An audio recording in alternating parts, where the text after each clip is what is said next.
The experiment aims to investigate the exploding mass defect hypothesis by detecting shock waves generated during the spontaneous fission of californium-252, Cf-252's. This is accomplished using a Mach-Zehnder interferometer enhanced with multiple beam paths and phase-sensitive detection, alongside ultra-sensitive acoustic detection methods. To begin, a sample of Cf-252 is carefully prepared. This isotope is known for its ability to undergo spontaneous fission, emitting neutrons and fission fragments. The sample is securely encapsulated within a double-walled containment vessel to ensure safety and prevent any contamination. The vessel complies with all regulatory standards for handling radioactive materials. The medium chosen for the experiment is optically pure heavy water, or deuterium oxide, D2O. Heavy water is selected because it has reduced neutron absorption compared to regular water, which minimizes background noise from neutron interactions. It also possesses excellent optical properties, making it ideal for interferometry.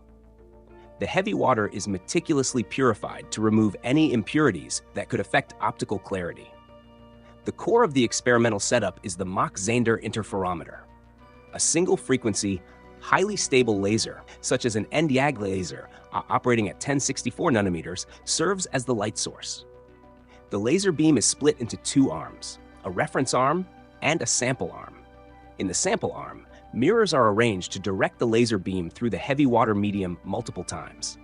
This configuration amplifies the sensitivity of the interferometer by increasing the interaction length within the medium. Phase-sensitive detection is implemented by introducing modulators that apply a known phase shift to the laser beam. This allows for the detection of minute changes in the refractive index of the medium, which would manifest as shifts in the interference pattern when the beams from the two arms are recombined. High-speed, low-noise photodetectors capture these changes, and the signals are processed using advanced data acquisition systems capable of real-time analysis. Complementing the interferometry is the ultra-sensitive acoustic detection system. An array of hydrophones, which are specialized underwater microphones, is strategically placed around the Cf-252 source within the heavy water. These hydrophones are designed to detect low-amplitude pressure variations that could indicate the presence of shock waves. They are connected to low-noise preamplifiers and digital signal processors that filter and analyze the acoustic signals. To ensure the accuracy and reliability of the experiment, environmental control systems are employed. The interferometer is placed on a vibration isolation table within a temperature-controlled room to minimize external disturbances. The entire setup is enclosed to prevent air currents and dust from affecting the measurements. Sensitive electronic equipment is housed within shielded enclosures to protect against electromagnetic interference. Prior to data collection, calibration procedures are carried out. The interferometer is calibrated by establishing a baseline interference pattern without the Cf-252 source and introducing known refractive index changes using temperature modulation. The acoustic system is calibrated using a standard acoustic source to generate known pressure waves, verifying the sensitivity and frequency response of the hydrophones. Synchronization between the optical and acoustic systems is confirmed to ensure that data from both can be accurately correlated. Once the experiment is set up and calibrated, data collection begins with simultaneous recording from both the interferometry and acoustic systems. The experiment runs continuously over an extended period to capture a statistically significant number of fission events.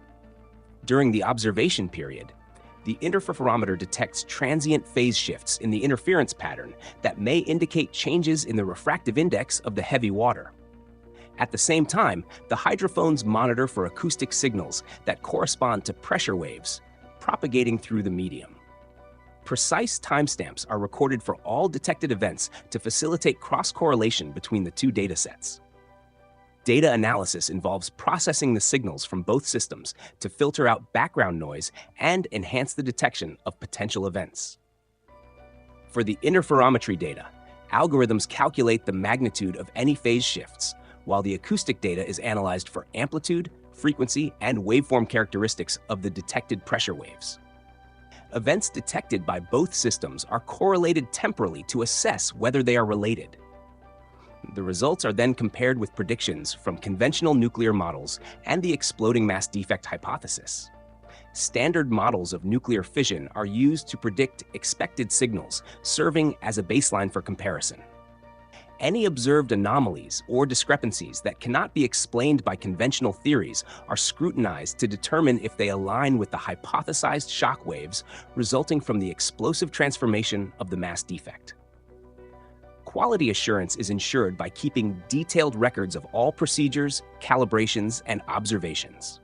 The experimental design and data analysis methods are reviewed by independent experts to validate the approach and findings. In the event of unexpected results or equipment failures, contingency plans are in place to address and rectify issues promptly.